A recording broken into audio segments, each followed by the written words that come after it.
Hey YouTube, Dennis from ProjectCCG here, and I got some notifications from my friends about this video that just came out. Apparently Cimo made a video on his reaction of our first duel ever. I actually told him about it a couple weeks ago, about like how we played each other back then and how I smashed him. I guess he just made a reaction video rewatching the footage. And just give you guys a little background before I start the video on my reaction to his reaction video. We met back in 2014 when we both did the Next Great YouTuber contest. I think at the time he had like 10 subscribers and I had like a couple hundred. And I hit him up, actually. I was the one that hit him up on Facebook because when you're in the Next Great YouTuber, you're in this group page. So I hit him up on Facebook and I was like, hey man, I really like your videos. Like out of everyone that was entered, I thought his videos were like the best. Him and Ryan Nisker, if you guys remember Ryan Nisker, I think them two made like the best content, the best videos, and like the best personality. So I hit Cimo up on Facebook and we kind of just hit it off there. So this video came out because I think he came to visit a friend and LA Regionals just happened to be the same weekend. So he came and on top of this, if you guys didn't know this, we made another video. I'll show you guys that video after I react to this video. And I had to look for it. It was like really hard to find because it's not on either of our channels. It's on Unroll667's channel, which is the person who ran the contest. So I'll show you guys that. And it's really cheesy, but let's do this video first and then we'll get to that little one. I'll pause and jump in and out whenever he says something or something that's ridiculous I remember came about. So yeah, let's get started. So just press play here. It's funny, actually this intro is really similar to his old one too. I'm just gonna go on record by saying I get absolutely obliterated in this video. So the other day, one of my older videos actually got suggested to me, and I hadn't seen this video in years, but I get completely destroyed playing this match of Yu-Gi-Oh! And I was forced to edit this video. I don't really want to give too much away here, but there's a reason that you guys are gonna see this, and it's definitely a treat, especially for people who don't really know my channel from its inception. So I thought we would just go ahead and watch it today. We're gonna have a lot of fun. So let's go ahead and start things off. Loser has to edit this video. There's no beer, Cimo. So you guys may have noticed the time on this video. It's at 11:22 at night. For anyone who's never been to an LA regional, it's basically like going to one of the largest Yu-Gi-Oh tournaments anywhere that would take place in the country, because California is so population dense. So many people show up to the LA regionals that their tournaments sometimes go until 11 midnight, maybe even 1 in the morning in some instances. And it's always like that. They've never been able to alleviate it. I think the end of match procedures, because this did take place back in 2014, I think the end of match procedures kind of helped with this, but still, people from California can tell you that it's rough if you're going to an LA regional. So to comment on that, the end of match procedure did change the time frame. Instead of ending at 11:20 it is now, it ends around 8 or 9 o'clock now, and it's great. I enjoy it as a vendor because we get to get out early, but as a player it kind of sucks to play in LA regionals. And actually, it was his first time ever playing in LA regionals, and he was just so like tired after the event. So I can see like why he made all these misplays. I remember all his misplays he made. He was just like, he never played like a 9-round, 10-round regional before, and I think this is right when he got back into Yu-Gi-Oh playing like competitively. So he wasn't used to playing YCSs either. So YCS are also like 9-10 rounds. I think at the time he just barely started back into the local scene, so he was used to like 4 or 5 rounds. But yeah, I can see why he's like tired. But let's continue.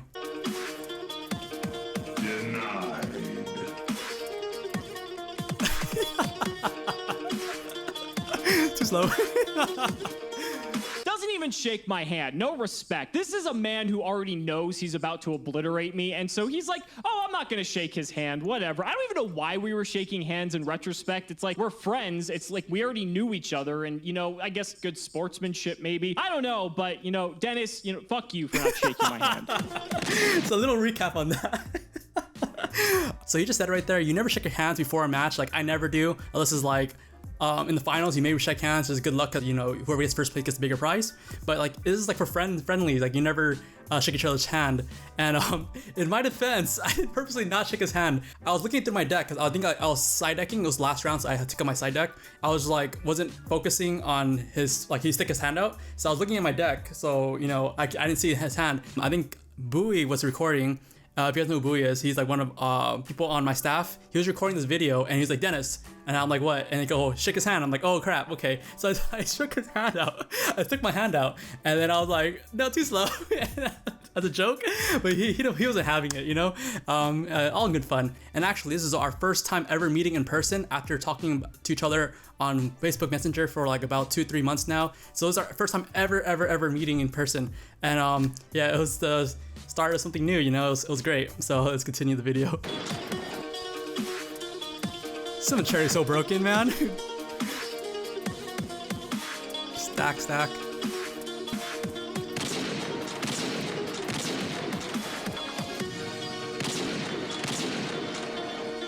Oh my god, that curry band's low lit. I got another charity with it? Jeez. So for people who have never played Sylvans, that's like kind of like the ideal opening where you'd open like Curry Bandit, mill a bunch of cards, get another Sylvan charity. I mean, that's already great. That's basically like graceful charity for the archetype. And he even got a Sylvan Princess Sprout for his troubles. He also has 2 back row, one of which, if you had a keen eye, you'll already know where this is going. Great start for Dennis, so let's see how this progresses. Smoke weed. I mean, you think Teller Knights versus a going first deck wasn't looking good for him, man. I should also bring up that when I decided to edit this video, it was very much inspired by the old like MLG 420 edits of like the Call of Duty montages back in the day. That's why you hear like the Modern Warfare 2 intervention every time Dennis is playing a card. You hear the smoke weed, you know, from every time I'm playing a card. Different things like that. I just wanted to have fun with this video because, you know, I lost the challenge. So you already know I lost, but it's about to get a lot worse. Trust me. It's actually like the MLG smoke weed every day montage came from Slacker Magician. So if you guys never seen Slacker Magician's videos, you can go back there. He has all these montages of like all these great plays back in ARG days and stuff like that. 2014 format is insane. There's like the Jeff Jones attacking the whole board, Dinkel Seka dropping. It was like sick. Slacker Magician and I think Gage Nim were the pioneers of like the MLG 420 edits. So if you guys have time, check those videos out. They're really fun. I watched some a couple of days ago and it was like a great time. So if you're looking for more duels like this, how it's edited, like 420 style, check out Slack Magician on his channel. So I guess we'll just continue. Smoke weed every day. Set 3 pass. Look, wait. Rewind that. Look at this. It's illegal play here. Just move everything to the left. Just move everything to the left. No, zones don't matter, man. Just move everything to the left. Oh, it's all charge. Let's go. Smoke weed.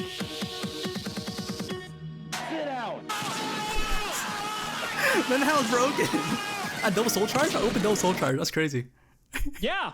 Skillful gameplay, isn't it, guys? Having 2 soul charges back to back, because since I negated the activation of one, guess what? You can use another one because soul charge doesn't say you can only use it once per turn. You can only activate it once per turn. Let's just say that's one of the many reasons that soul charge is banned, and it's only going to get worse from here. Smoke weed. Oh, decree. Smoke weed. So let's just talk about this for a second. He had Royal Decree. So back then, Solemn Judgment wasn't a card. So only way out to out the Royal Decree was his Counter Trap Stellar Knight card, and he already baited it out and he has no more monsters. So now Royal Decree is free to activate. So I didn't want to prematurely Royal Decree and then get counter trapped by his Stellar Knight card. So this is actually pro plays here. Now, I mean, I did like open the nuts, but this is pro plays here. He had Royal Decree as backup as well against Teller Knight, which Teller Knight's notorious for playing a very high density of trap cards to stop my Soul Drain that was just main deck teched back at the time for the way the format was. And yeah, so he basically had the God opening. He had Sylvan Charity into Sylvan Charity. He had a Curry Bandit for his first turn normal summon. He had a Royal Decree to stop any sort of interaction that I would have. And he also had not 1, but 2 Soul Charges. Could it really have gotten any better for him? That was nuts, dude.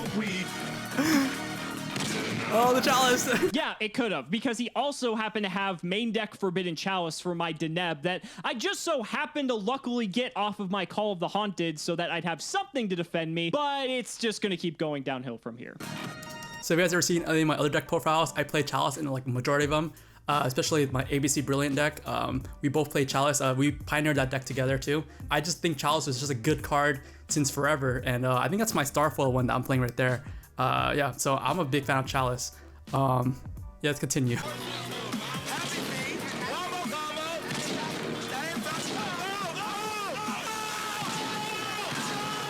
Look at that. Don't even go through the mechanics. I just double stacked them right there.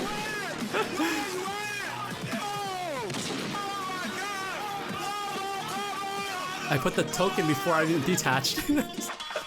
What's rules, man? You know, if you guys have never seen what Sylvans used to do back in the day before the deck was pretty much unplayable after Soul Charge got banned, yeah, you're pretty much seeing it in full force. Felgrand plus Dracosac is like as good as it gets. I mean, yeah, there might be slightly better plays, but I mean, that is just for 2014, like early 2015 standards, that board is just like nigh unbreakable, especially when he has Royal Decree. It can either be Dracosac or Big Eye, so either level 7s are good. And actually, that token there, the one on my right hand, the trap card, if you guys know what that is, comment down below. It's one of my older cards. It's a token that was my old video. If you guys know what it is, kudos to you.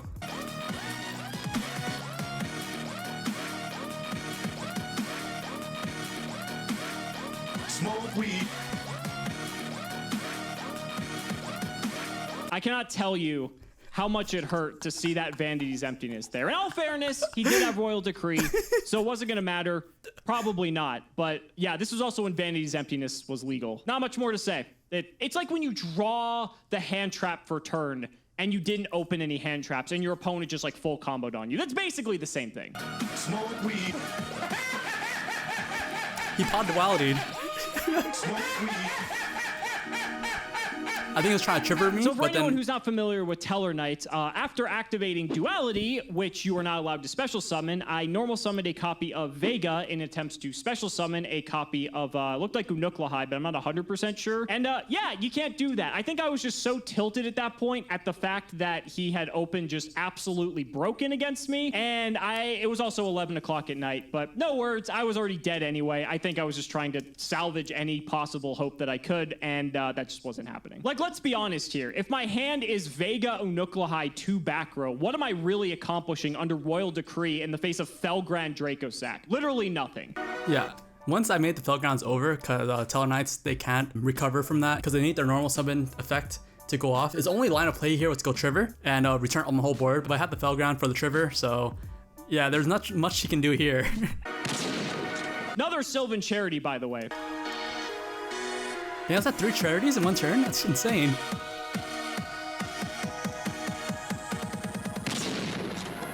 I got the field spell, oh my god. I just attacked him, I don't know what I'm doing here. This is like so like GG. Oh yeah, Miracle Fertilizer. Dang, this is like super CG. Roll the creep, bro. Wait, Again, I was just flustered at this point. I'm like, oh, look, here's Vanity's Emptiness. This isn't going to resolve. Oh, man, that was torture.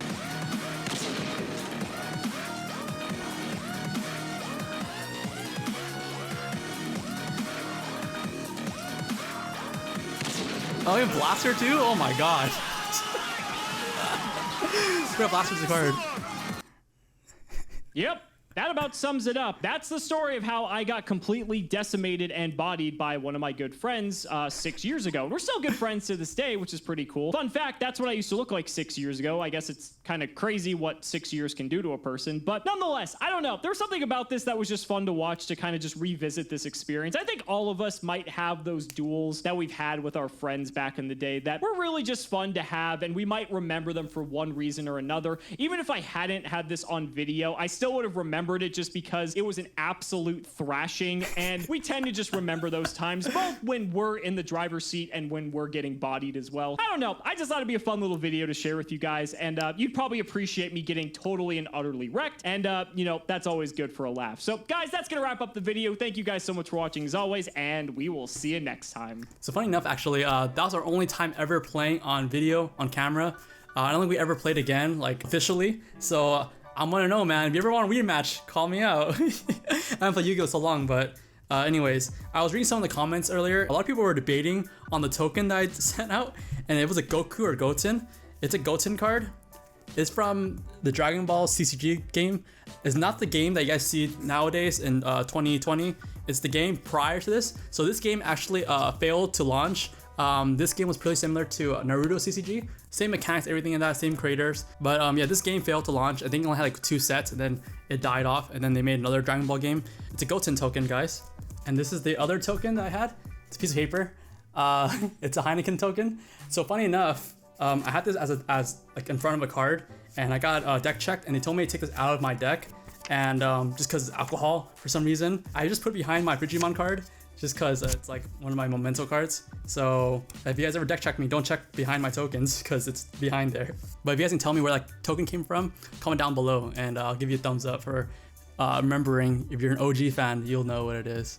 But here's the other video that I was talking about that he came and we filmed together. It was a top 10 tech cards featuring Cimo. So actually at the time, I think Cimo just fell out of the competition and he came to visit me. And the time Cimo was really known for Tech Tuesdays. If you're an OG fan, you guys know what Tech Tuesdays are. It was like every Tuesday he would discuss about a card that was good for your side deck, or a really random obscure card that would be good for your main deck. So hence the tech in the Tuesday. And at the time, I think I was the only person that featured another YouTuber in the contest. And I forgot about this, but there's an American flag in the back because RJB is 80. I forgot his last numbers, but he said he was from Vancouver, and we thought Vancouver, Canada, but he was actually from like Vancouver, Washington. So we thought that we're like an American crowd, and then we thought that we were fighting off him, which is a Canadian, but he wasn't a Canadian, he was an American. So this flag was like a fail. But let me show you guys this video here. I think I got knocked out this round because I think this is my last video I made in terms of the contest. So I'll show you guys just the beginning. It's like super cheesy. And it's funny because I used this intro here. This is his old intro. And when people were watching it at the time, they're like, why is Cimo still in the contest? The guy thought he got kicked out. But yeah, that's the reason why. It's my video, but I featured him in it. I'll just show the beginning where we had our horrible acting, and we'll just play it. Cimo! That's his old intro. What's going on, guys? It's Cimo, and I'm here at the LA Regional bringing you this week's episode of Tech Tuesday. This week's card. Whoa! Shit, people! What's going on, man? Big fan, man. I love your Tech Tuesdays. Awesome, thank you. What are you doing here? I'm trying to film for next week YouTube for next round. I'm sorry, dude. Nah, don't worry about it. What's the topic? Oh, top 10 videos, but I don't know what to do. Why don't you do top 10 tech cards? Actually, really good idea. Let's do it. Let's do it. Sweet. Yeah. Get ready for the top. Oh no! That's so cringe. Oh man. This was filmed on an iPhone too, I think. Get ready for the top 10 tech cards of all time. It's so cringe. Alright, first card for Tech Tuesday. I think Vanity's Emptiness. Oh man. It's so cringe. Dang. I look the same. I don't look like I aged. I mean, let's see here. Yeah, I look the same. I actually lost that hat too. Let's look at Cimo real quick. He looks so different. Yeah, he looks like so young here. I think he's like 20 here. He's so young. No facial hair Cimo yet. But yeah, that's pretty much wrap it up for this video. Please give me a thumbs up for the cringe moments. Comment down below if you guys remember these videos. These are so old, 6 years ago. It's a wonderful time that I was able to record these videos and kind of be able to keep these good memories. And we're still friends today. We talk every so often, like at least once a week, about random things, not just Yu-Gi-Oh! Majority of the time not Yu-Gi-Oh! Because I don't play anymore. This is when he was at my sub count, which I'm at 1,200 right now.